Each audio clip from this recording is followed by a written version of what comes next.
पहले कुछ प्रश्न। एक मित्र ने पूछा है, मैं बहुत बेचैन हूं और मेरे पास इतनी बेचैनी है कि सारी शक्ति इस बेचैनी में ही समाप्त हो जाती। तो मैं इस बेचैनी का क्या उपयोग कर सकता हूं और इस बेचैनी का कारण क्या है?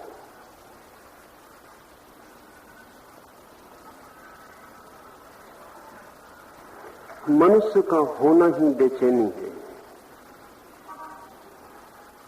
कम या ज्यादा, लेकिन ऐसा मनुष्य खोजना कठिन है जो बेचैन ना हो। मनुष्य बेचैन होगा ही। नीत्शे ने कहा है कि मनुष्य ऐसे है जैसे एक पुल दो किनारों पर टिका हुआ, बीच में अधर लटका हुआ। पीछे पशु का जगत है और आगे परमात्मा का आयाम, और मनुष्य बीच में लटका हुआ है। वो पशु भी नहीं है और अभी परमात्मा भी नहीं हो गया है। पशु होने से थोड़ा ऊपर उठाया है, लेकिन उसकी जड़ें पशुता में फैली हुई हैं और किसी भी मूर्छा के क्षण में वो वापस पशु हो जाता। और आगे विराट परमात्मा की संभावना है, उसमें से दिव्यता के फूल खिल सकते हैं। भविष्य, वो भविष्य भी खींचता है, अतीत खींचता है, क्योंकि अतीत में हमारा अनुभव, हमारी जड़ें, और भविष्य भी खींचता है क्योंकि भविष्य में हमारी संभावना और आशा है। और मनुष्य भविष्य और अतीत के बीच में एक तनाव है। कोई जानवर इतना बेचैन नहीं है जितना मनुष्य। पशुओं की आंखों में झांके, कोई बेचैनी नहीं है, कोई अशांति नहीं है। पशु अपने होने से राजी। कुत्ता कुत्ता है, बिल्ली बिल्ली है, शेर शेर है। और आप किसी शेर से ये नहीं कह सकते कि तू कुछ कम शेर है, या किसी कुत्ते से भी नहीं कह सकते कि तू कुछ कम कुत्ता है। लेकिन आदमी से आप कह सकते हैं कि तू कुछ कम आदमी। सभी आदमी बराबर आदमी नहीं है, लेकिन सभी कुत्ते बराबर कुत्ते। कुत्ता जन्म से ही कुत्ता है, आदमी जन्म से केवल एक बीज है। हो भी सकता है, ना भी हो। आदमी को छोड़कर सभी पशु पूरे के पूरे पैदा होते हैं। आदमी अधूरा है, उस अधूरे में बेचैनी।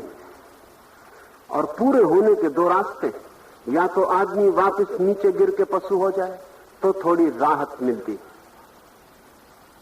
क्रोध में आपको जो राहत मिलती है, हिंसा में जो राहत मिलती है, संभोग में जो राहत मिलती है, शराब में जो राहत मिलती है, वो नीचे पशु हो जाने की राहत है। आप वापस गिर के ये ख्याल छोड़ देते हैं कि कुछ होना है, आप राजी हो जाते हैं नीचे गिर के। लेकिन वो राहत बहुत थोड़ी देर ही टिक सकती है।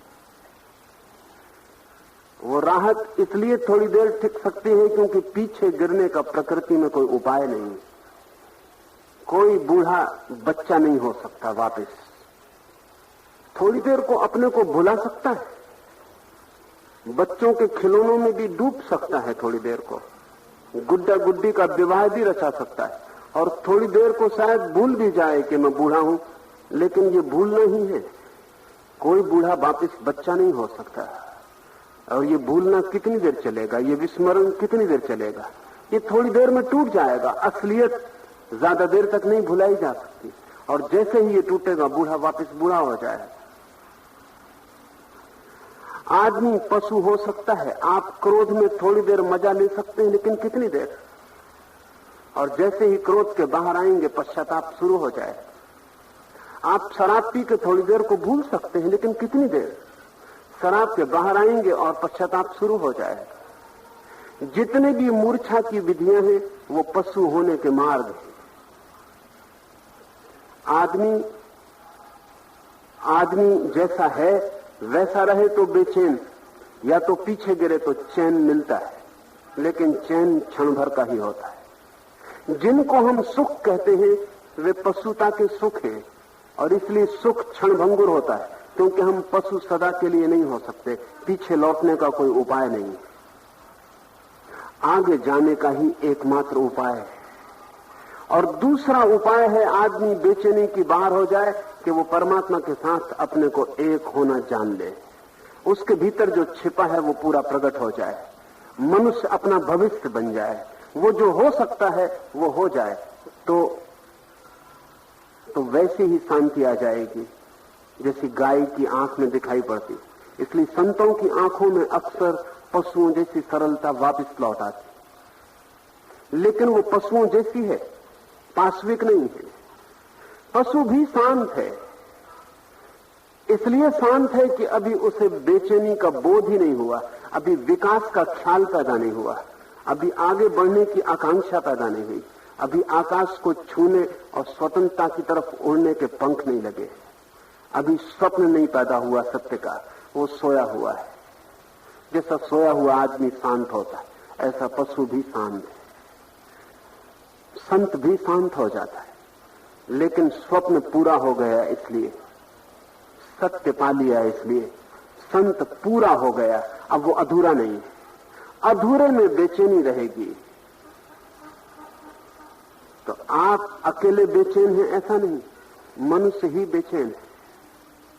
और इस बेचैनी का पूछा है क्या उपयोग करें? इस बेचैनी का उपयोग करें वो जो भविष्य है उसको पाने के लिए, वो जो आप हो सकते हैं वो होने के लिए। इस बेचैनी में मत उलझे रहें और इस बेचैनी को ढोते मत रहें, इसका उपयोग कर लें। हम भी बेचैनी का उपयोग करते हैं, लेकिन हम उपयोग दो ढंग से करते हैं, दोनों ढंग से खतरा होता है। या तो हम बेचैनी का उपयोग करते हैं बेचैनी को निकाल लेने में, क्रोध में, हिंसा में, घृणा में, ईर्ष्या में, प्रतिस्पर्धा में, संघर्ष में हम बेचैनी को निकालने का उपयोग करते हैं। उससे बेचैनी समाप्त नहीं होगी, क्योंकि बेचैनी का वो कारण नहीं है जब तक आपके भीतर की मूर्ति नहीं निखरती, और जब तक आपके भीतर का स्वभाव प्रकट नहीं होता, और जब तक आप में छिपा हुआ बीज फूल नहीं बनता, तब तक आपकी बेचैनी दूर नहीं होगी।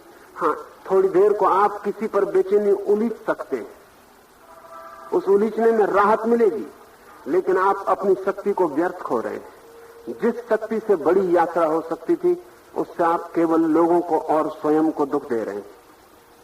एक तो हम ये उपयोग करते, और दूसरा हम ये उपयोग करते हैं कि जब हम बेचैनी को नहीं निकाल पाते और बेचैनी को नहीं फेंक पाते, तो फिर हम बेचैनी को बुलाने के लिए उपयोग करते हैं। तो कोई शराब पी लेता है, कोई सिनेमा घर में जाके बैठ जाता है, कोई संगीत सुनने लगता है। हम कोशिश करते हैं कि जो भीतर चलता हुआ तूफान है ये भूल जाए, ये याद में ना रहे। ये भी समय और शक्ति का अपव्यय है। एक तीसरा और ठीक मार्ग है, और वो ये है इस बेचैनी को समझे और इस बेचैनी को साधना में रूपांतरित करें। ये बेचैनी साधना बन सकती है, इसे भुलाने की कोई जरूरत नहीं, और न इसे रुग्ण और हिंसा के मार्गों पर प्रकट करने की जरूरत है। इस बेचैनी का आध्यात्मिक उपयोग हो सकता है।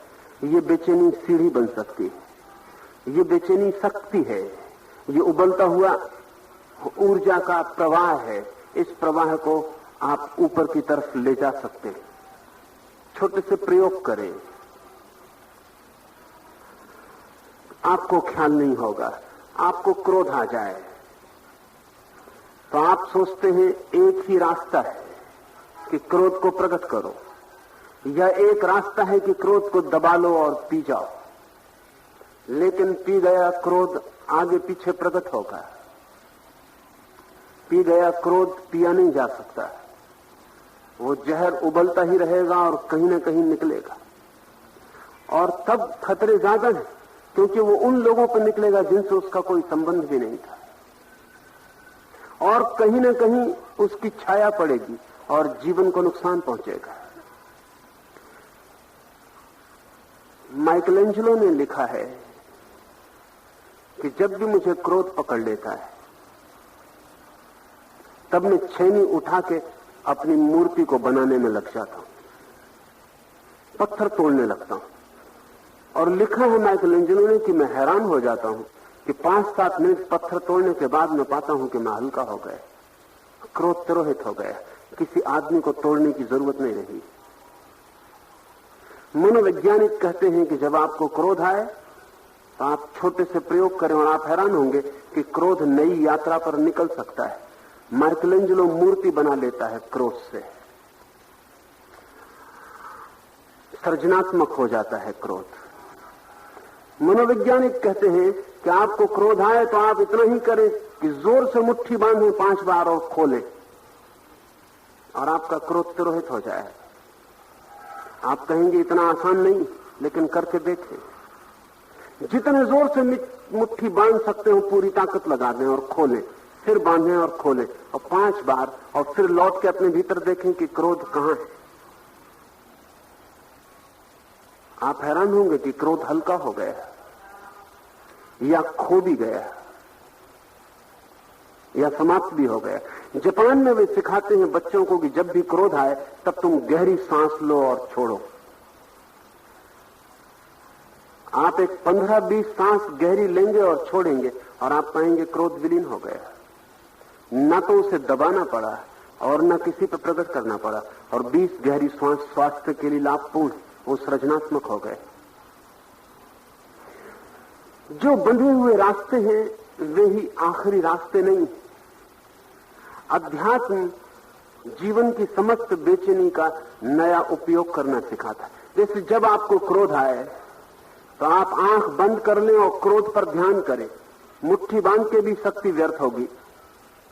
सांस लेंगे तो थोड़ा सा उपयोग होगा स्वास्थ्य के लिए, मूर्ति बनाएंगे तो थोड़ा सा सृजनात्मक काम होगा।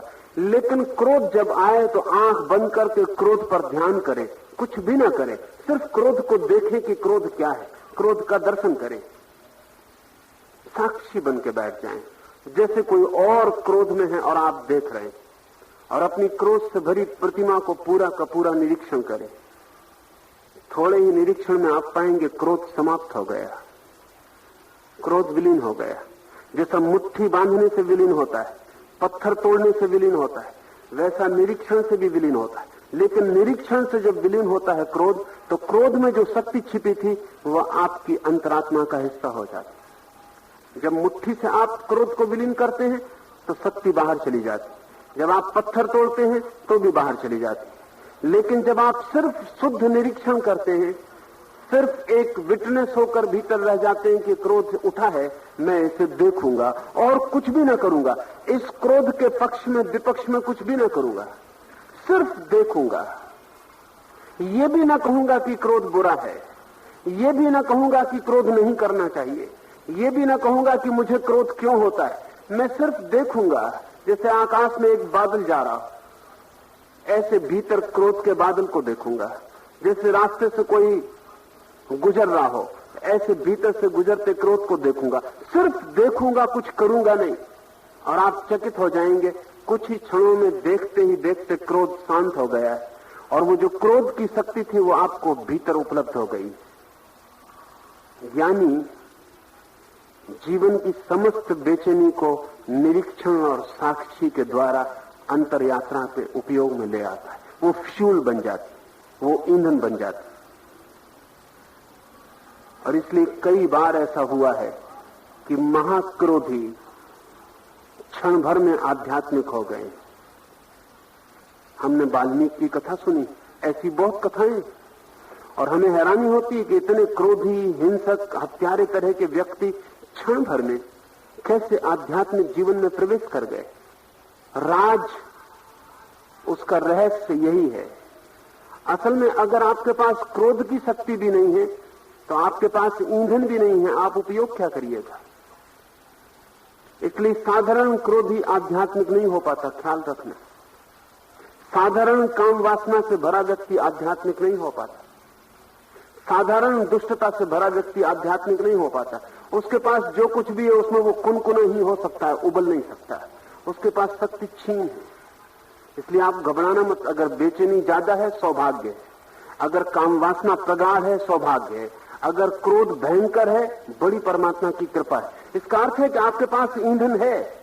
अब ये दूसरी बात है कि ईंधन से आप यात्रा करेंगे कि घर जला लेंगे, इसमें जल मरेंगे या इस ऊर्जा का उपयोग करके यात्रा पर निकल जाएंगे, ये आपके हाथ में। परमात्मा ने जो भी दिया है वो सभी उपयोगी है, चाहे कितना ही विकृत दिखाई पड़ता हो और चाहे कितना ही खतरनाक और पापपूर्ण मालूम पड़ता हो, जो भी मनुष्य को मिला है उस सब की उपयोगिता है। और अगर उपयोग आप न कर पाए तो आपके अतिरिक्त और कोई जिम्मेवार नहीं। कुछ लोग हैं जिनको अगर खाद दे दिया जाए तो घर में ढेर लगा के गंदगी भर लेंगे, उनका घर दुर्गंध से भर जाएगा। और कुछ लोग हैं जो खाद को बगीचे में डाल देंगे और उसी खाद से फूल निकल आएंगे और उनका घर सुगंध से भर जाएगा। जो खाद को ही संभाल के बैठ जाएंगे वो भगवान को गाली देंगे कि ये क्या हम पर, ये किस भांति का अभिशाप कि ये खाद हमारे ऊपर डाल दिया है। जो जानते हैं वे खाद से फूल निर्मित कर लेते हैं। फूलों की जो सुगंध है वो खाद की ही दुर्गंध है। फूलों में जो रंग है वो खाद का ही, वो सब खाद ही रूपांतरित हुआ है। मनुष्य के पास क्रोध, घृणा, हिंसा खाद। अध्यात्म का फूल खिल सकता है अगर आप थोड़े से साक्षी को जगाने की कोशिश करें। साक्षी भाव माली बन जाता है। तो बेचैनी से घबराएं मत, अशांति से घबराएं मत। भीतर पागलपन उबलता हो, भयभीत न हो, उसका उपयोग करें, उसके साक्षी होना शुरू हो जाए। और जब भी कोई चीज भीतर पकड़े तो उसको अवसर समझें कि वो ध्यान का एक मौका है, उस पर ध्यान करें। लेकिन हम उल्टा करते हैं। जब क्रोध आ जाए तो हम राम राम जपते हैं, हम सोचते हैं कि हम ध्यान कर रहे हैं। राम राम जपना तो सिर्फ डायवर्शन, वो तो क्रोध उबल रहा है, आप अपने मन को कहीं और लगा रहे हैं ताकि इस क्रोध में ना उलझने पड़े। ये तो इस तरह राम राम जप के आप सिर्फ अपने को थोड़ी देर के लिए बचा रहे हैं, मस्तिष्क को हटा रहे हैं। लेकिन क्रोध वहां पड़ा, वो बदलेगा नहीं। आपके हटने से नहीं बदलेगा, आपके जम जाने से और देखने से बदलेगा। आपकी पीठ आप कर लेंगे तो क्रोध और घाव बना देगा भीतर और जड़ें जमा लेगा। आप अपनी दोनों आंखें क्रोध पर गड़ा दें और ये क्षण है कि आप होशपूर्वक क्रोध को देख लें। काम वासना मन को पकड़े तो भागे मत, घबराए मत, राम राम मत जपे। काम वासना को सीधा देखें। सीधा साक्षात्कार जरूरी है वासनाओं का। लेकिन आदमी को भागना सिखाया गया है। उसको कहा गया है जहां भी कुछ बुरा दिखाई पड़े भाग खड़े हो। लेकिन भागोगे कहां? बुरा तुम्हारे भीतर है, वो तुम्हारे साथ चला जाएगा। अपने से भागने का कोई भी रास्ता नहीं। अगर बुराई कहीं बाहर होती तो हम भाग भी जाते, वो हमारे भीतर खड़ी, उसको बदलना पड़ेगा।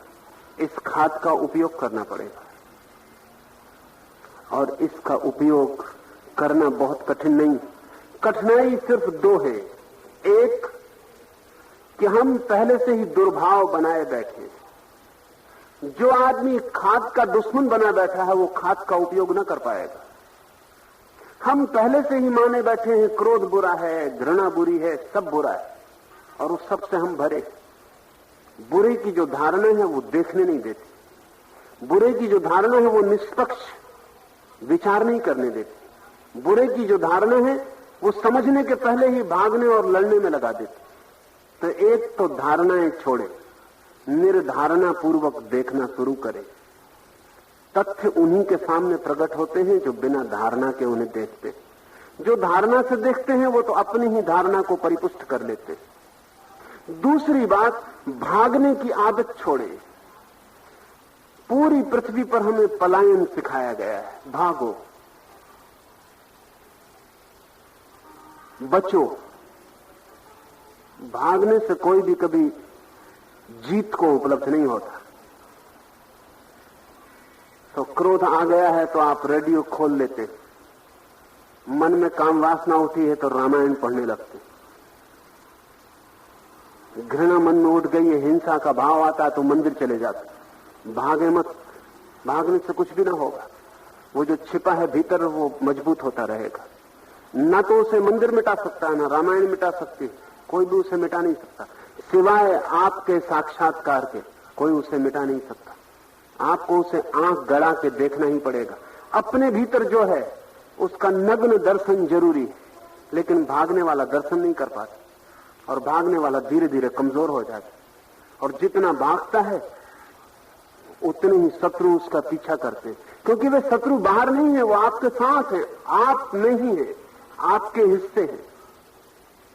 दो बातें, एक तो पक्ष छोड़े, पक्ष के कारण बड़ी कठिनाई। मैंने सुना है कि ऑक्सफोर्ड यूनिवर्सिटी में एक फुटबॉल मैच हो रहा था और दो दल थे, प्रोटेस्टेंट ईसाई उनका एक दल था और कैथोलिक ईसाई उनका एक दल था। हजारों लोग देखने इकट्ठे हुए थे, प्रोटेस्टेंट कैथोलिक दोनों ही, क्योंकि दोनों के दल थे और मामला सिर्फ फुटबॉल का नहीं था, धर्म का हो गया। क्योंकि जो जीतेगा, फुटबॉल का सवाल नहीं कि फुटबॉल में जीत गया, अगर कैथोलिक पार्टी जीत गई तो कैथोलिक धर्म जीत गया, और अगर प्रोटेस्टेंट जीत गया तो प्रोटेस्टेंट धर्म जीत गया। तो भारी कसमकस थी और भारी उत्तेजना थी, और दोनों दलों के लोग दोनों तरफ मौजूद थे अपने अपने दल को प्रोत्साहन देने के लिए। और तब कैथोलिक दल ने बहुत अच्छा खेल लिया, विजय के करीब आते मालूम पड़े। एक आदमी उछल उछल के उनको प्रोत्साहन दे रहा था, वो इतनी खुशी में आ गया था कि अपनी टोपी भी उछाल रहा था। उसके पास के लोगों ने समझा कि कैथोलिक मालूम पड़ता है। फिर हवा बदली और प्रोटेस्टेंट दल तेजी से जीतता हुआ मालूम पड़ने लगा, लेकिन वो जो आदमी टोपी उछाल रहा था वो अब भी टोपी उछालता रहा और नाचता रहा। तब आसपास के लोग जरा चिंतित हुए, तो पड़ोसी ने पूछा कि माफ करें, आप कैथोलिक हैं या प्रोटेस्टेंट? आप किसके पक्ष में नाच रहे, किसकी खुशी में नाच रहे? क्योंकि पहले जब कैथोलिक जीत रहे थे तब भी आप टोपी उछाल रहे थे, तब भी बड़े आप आनंदित हो रहे थे, और अब जबकि कैथोलिक हार रहे हैं और प्रोटेस्टेंट जीत रहे हैं तब भी आप आनंदित हो रहे हैं। तो आप किसके पक्ष में आनंदित हो रहे हैं? उस आदमी ने कहा, मैं किसी के पक्ष में आनंदित नहीं हो रहा, मैं तो खेल का आनंद ले रहा हूं।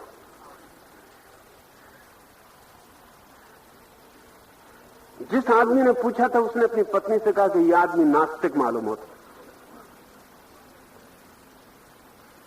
खेल का आनंद ले रहा हूं। उस आदमी ने तो बड़ी कीमत की बात कही, तो मुझे तो मतलब नहीं कौन जीत रहा, लेकिन खेल इतना आनंदपूर्ण हो रहा है कि मैं उसका आनंद ले रहा हूं, मैं किसी पक्ष में नहीं।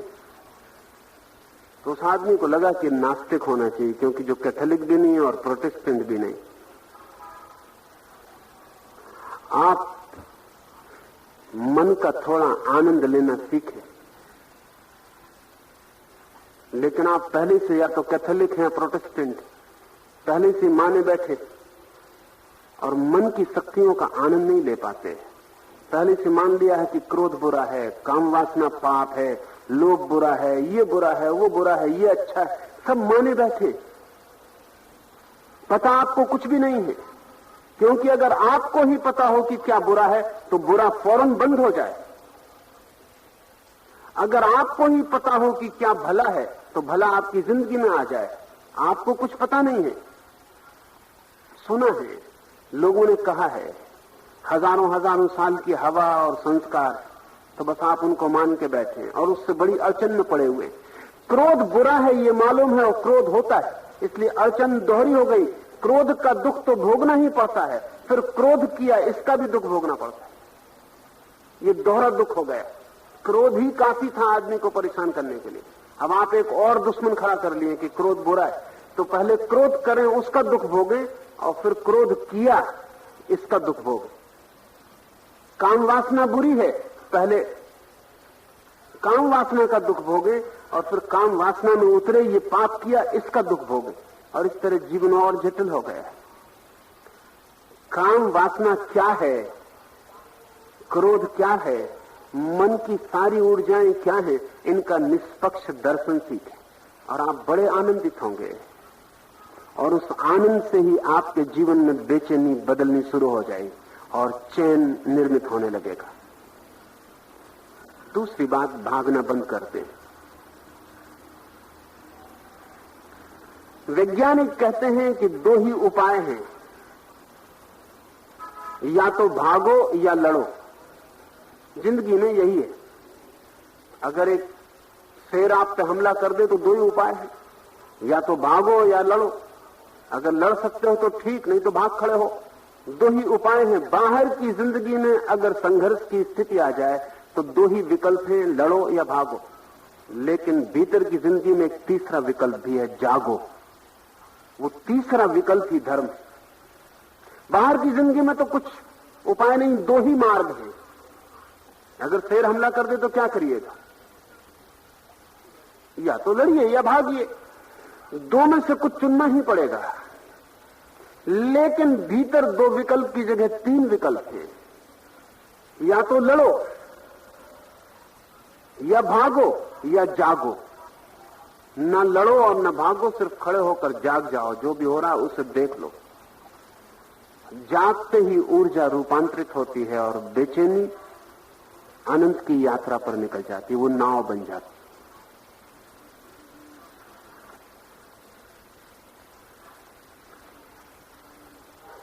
एक दूसरे मित्र ने पूछा है कि मन वाणी की सरलता अर्थात भीतर बाहर एक जैसा होना धार्मिकता व ज्ञान का लक्षण आपने कहा। यदि व्यक्ति जो भीतर है वैसा ही व्यवहार बाहर भी करने लगे तो वर्तमान समाज व नीति व्यवस्था में बड़ी अराजकता का आना अवसंभावी दिखता है। इस अराजकता से बचने का क्या कोई मध्य मार्ग या किसी नैतिक अनुशासन को आप जरूरी नहीं मानते? पहली तो बात ये समझ लेनी चाहिए कि इसके पहले कि आप समाज के संबंध में सोचें, स्वयं के संबंध में सोचें। तत्क्षण लोग समाज के संबंध में सोचना शुरू कर देते हैं कि समाज में क्या होगा। पहली विचारणा तो यह है कि आप में क्या हो रहा है। दूसरी विचारणा समाज की हो सकती है। तो पहले तो ये ठीक से समझ लें कि जब तक जो आपके भीतर है आप बाहर प्रकट नहीं करते तो आप झूठे होते जा रहे हैं, झूठे हो गए, एक कागज की प्रतिमा हो गए। असली आदमी भीतर दबा है और झूठा आदमी ऊपर आपकी छाती पे चढ़ा है। ये झूठा आपके लिए बोझ हो गया है। इस झूठ की परत बढ़ती चली जाती है और जितनी इस झूठ की परत बढ़ती जिंदगी उतनी बुरी, बेहूदी, निराश, उबाने वाली हो जाती। क्योंकि केवल स्वभाव के साथ ही रस का संबंध हो सकता है। झूठ के साथ जीवन में कोई रस, कोई अर्थ नहीं जुड़ पाता। तो पहले तो ये देखें कि आप भीतर जो है उसे बाहर न लाके आप झूठे हो गए। और आप ही झूठे नहीं हो गए, सभी झूठे हो गए। इसलिए हमने एक समाज निर्मित किया है जो झूठ का समाज। जब व्यक्ति झूठा होगा तो समाज भी झूठा होगा, और जब व्यक्ति का आधार ही झूठ होगा तो समाज की सारी व्यवस्था झूठ हो जाएगी। फिर हम लाख उपाय करें कि समाज अच्छा हो जाए, वो अच्छा नहीं हो सकता। क्योंकि ईंट गलत है तो मकान अच्छा नहीं हो सकता, इकाई गलत है तो जोड़ अच्छा नहीं हो सकता। तो पहले तो व्यक्ति को सहज स्वाभाविक कर लेना जरूरी। तो पहली तो बात ये ख्याल रखें कि अगर समाज भी आप अच्छा चाहते हैं तो उसके लिए सच्चा व्यक्ति जरूरी है। सच्चे व्यक्ति के बिना अच्छा समाज नहीं होगा। और अच्छाई अगर झूठ है तो समाज ऊपर से कितना ही अच्छा दिखाई पड़े, भीतर सड़ता रहेगा, सड़ रहा है। सब अच्छी अच्छी बातें ऊपर है और सब बुरी बुरी बातें नीचे बह रही हैं। ऐसा लगता है कि बुरी बातें तो हमारी आत्मा हो गई हैं और अच्छी बातें हमारे वस्त्र हो गई हैं। उन वस्त्रों से हम किसको धोखा दे रहे हैं? कोई उससे धोखे में नहीं आ रहा है, क्योंकि सभी भी वही धोखा कर रहे हैं। दूसरी बात यह ख्याल ले लेनी जरूरी है कि समाज में अराजकता फैल सकती, उसका कारण ये नहीं है कि सत्य से अराजकता फैलती। उसका कारण यह है कि असत्य का अगर समाज हो तो सत्य से अराजकता फैलती। अगर सभी लोग झूठ बोलते हो तो वहां कोई आदमी सच बोले तो उससे अराजकता फैलेगी। जहां सभी लोग बेईमान हो वहां कोई आदमी ईमानदार हो जाए तो उससे अराजकता फैलेगी।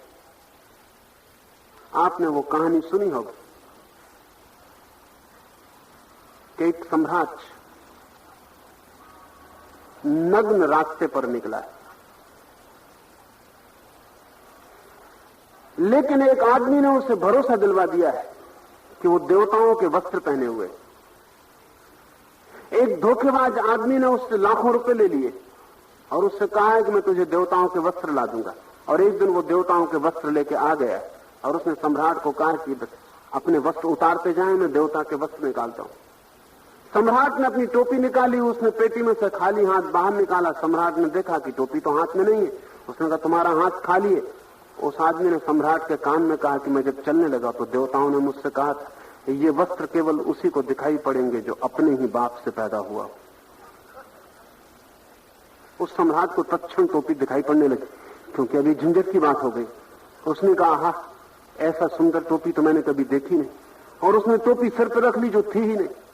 लेकिन टोपी का ही मामला नहीं था, फिर उसके बाकी वस्त्र भी निकलते चले गए। दरबारी घबराए क्योंकि वो सम्राट नग्न हुआ जा रहा था।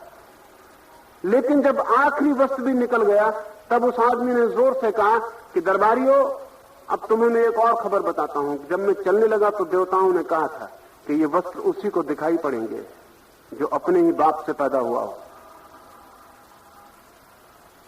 सम्राट ने कहा कि कितने सुंदर वस्त्र हैं। दरबारी आगे बढ़ाए एक दूसरे से वस्त्रों की तारीफ करने में, क्योंकि अगर कोई पीछे रह जाए तो कहीं शक न हो जाए कि कहीं किसी और से तो पैदा नहीं हुआ। एक दूसरे से बढ़-बढ़ के तारीफ करने लगे। जो थोड़े डर भी रहे थे तारीफ करने में, क्योंकि राजा बिल्कुल नग्न था, उनने भी देखा कि जब इतने लोग तारीफ कर रहे हैं तो गलती अपनी ही होगी। जब इतने लोग कह रहे हैं कि ऐसे वस्त्र कभी देखे नहीं, अद्भुत अलौकिक, तो शक अपने पे ही हुआ आदमियों को। इसका मतलब यही है कि मेरी मां मुझे धोखा देगी, मैं अपने ही बाप का बेटा नहीं मालूम पड़ता। अब इसको बताने से क्या सार है? वो भी आदमी आगे बढ़कर तारीफ करने लगा। ये हालत सभी की थी। लेकिन उस बेईमान आदमी ने कहा कि देवताओं ने कहा है कि पहली दफे पृथ्वी पर ये वस्त्र जाते तो इनका जुलूस निकलना जरूरी। रथ तैयार करवाएं और राजधानी में जुलूस निकले। राजधानी में हवा की तरह खबर फैल गई कि सम्राट को देवता के वस्त्र मिले हैं, लेकिन एक शर्त, उसी को दिखाई पड़ते हैं जो अपने ही बाप से पैदा हो। लाखों लोग रास्तों के किनारे खड़े थे, सभी को वस्त्र दिखाई पड़ते थे। सिर्फ एक छोटा बच्चा जो अपने बाप के कंधे पर बैठा हुआ था, उसने अपने बाप के कान में नीचे कहा, लेकिन बाप, पिताजी राजा नंगा है। उसने कहा चुप रहे, ना समझ, अभी तेरी उम्र नहीं, जब तू बड़ा होगा तो अनुभव से तुझे भी वस्त्र दिखाई पड़ने लगे। वो लड़का अराजकता फैला रहा था, सारे नगर को,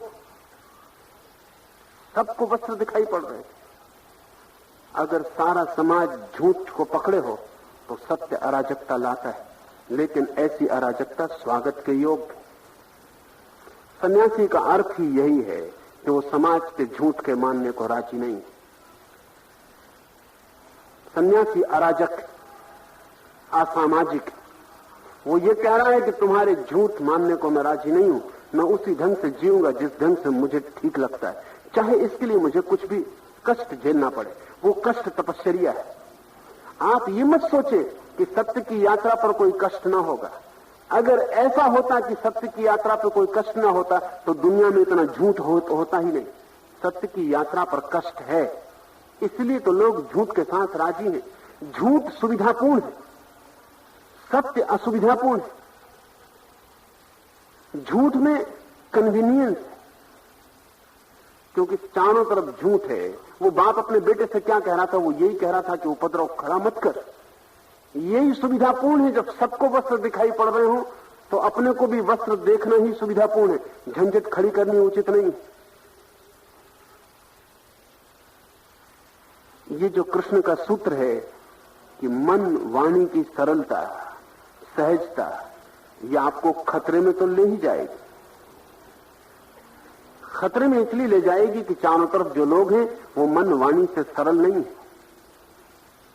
जटिल, छद्म, झूठ चालाकी से भरे।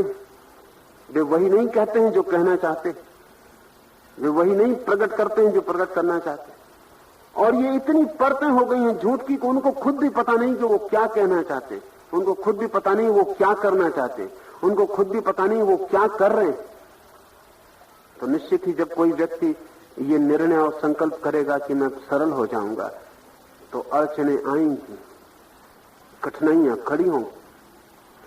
उन कठिनाइयों के डर से ही तो लोग झूठ के साथ राजी। साधक का अर्थ है कि वो इन कठिनाइयों को झेलने को राजी होगा। इसका यह अर्थ नहीं है कि आप जानबूझ के समाज में अराजकता फैलाएं। इसका यह भी अर्थ नहीं है कि आप जानबूझ के लोगों को परेशानी में डालें।